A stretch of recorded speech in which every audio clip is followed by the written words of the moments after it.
Hi friends, welcome back to ಗೊಂಬಿನಾಡಿನ ಕೈ ರುಚಿ. ಇವತ್ತು ನಾನು ನಿಮ್ಗೊಂದು ಒಳ್ಳೆ ಹೆಲ್ತಿಯಾಗಿರುವಂಥ ಸ್ನ್ಯಾಕ್ಸ್ ರೆಸಿಪಿ ತೊಗೊಂಡು ಬಂದಿದ್ದೀನಿ. ಅದೇ ಪೀನಟ್ ಚಾಟ್. ಮಕ್ಕಳಿಗೆಲ್ಲ ರಜೆ ಶುರುವಾಗಿದೆ. ಡೈಲಿ ತಿನ್ನೋಕ್ಕೆ ಏನೋ ಒಂದು ಕೇಳ್ತಾರೆ. ಮಾಡೋಕ್ಕೆ ನಿಮ್ಗೆ ಈಸಿಯಾಗಿರಬೇಕು, ಮಕ್ಳಿಗೆ ತಿನ್ನೋಕ್ಕೆ ಟೇಸ್ಟಿಯಾಗಿ ಹೆಲ್ತಿಯಾಗಿರಬೇಕು.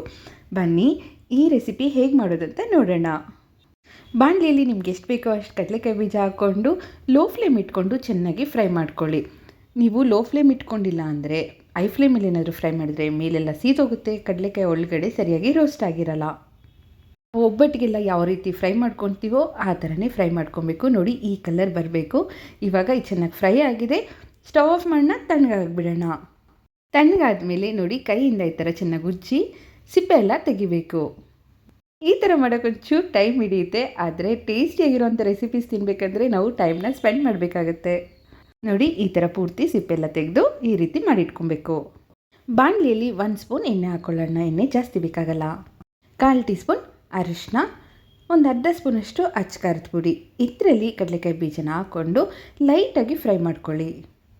ನಾನು ಮಾಡೋ ರೆಸಿಪೀಸ್ ನಿಮ್ಗೆ ಇಷ್ಟ ಆದರೆ ದಯವಿಟ್ಟು ಸಬ್ಸ್ಕ್ರೈಬ್ ಮಾಡಿ, ಹಾಗೆ ವಿಡಿಯೋನ ನಿಮ್ಮ ಫ್ರೆಂಡ್ಸ್ ಎಲ್ಲರಿಗೂ ಶೇರ್ ಮಾಡಿ. ನೋಡಿ, ಈ ಥರ ಎಲ್ಲ ಫ್ರೈ ಆದಮೇಲೆ ಇದರಲ್ಲಿ ಸ್ವಲ್ಪ ಉಪ್ಪು ಹಾಕ್ಕೊಳ್ಳೋಣ.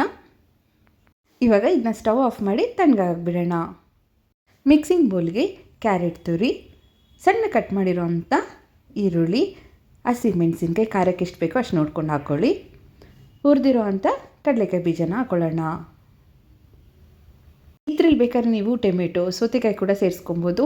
ಕಡಲೆಕಾಯಿ ಎಲ್ಲ ಮೆತ್ತಗಾಗುತ್ತೆ ಅಂತ ಹೇಳಿ ನಾನು ಹಾಕಿಲ್ಲ. ನಿಮ್ಗೇನಾದ್ರು ಇಷ್ಟ ಇದ್ದರೆ ನೀವು ಅದನ್ನೆಲ್ಲ ಹಾಕ್ಕೊಬೋದು.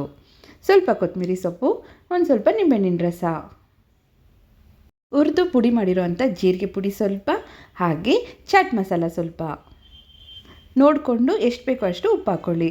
ಇವಾಗ ಇದನ್ನ ಚೆನ್ನಾಗಿ ಮಿಕ್ಸ್ ಮಾಡ್ಕೊಳ್ಳಿ. ಇದು ಮಕ್ಳಿಗೆ ಮಾತ್ರನೇ, ದೊಡ್ಡವ್ರಿಗೂ ಎಲ್ಲರಿಗೂ ತುಂಬ ಇಷ್ಟ ಆಗುತ್ತೆ. ಒಂದು ಸರಿ ಟ್ರೈ ಮಾಡಿ, ನೀವೇ ನೋಡ್ತಾ ಇದ್ದೀರಾ ಮಾಡೋದು ಎಷ್ಟು ಈಸಿ ಅಂತ. ಈ ಥರ ರೆಸಿಪೀಸ್ನ ನೀವು ಎಷ್ಟೇ ಮಾಡಿದ್ರೂ ನಿಮಿಷಕ್ಕೆ ಖಾಲಿ ಆಗುತ್ತೆ.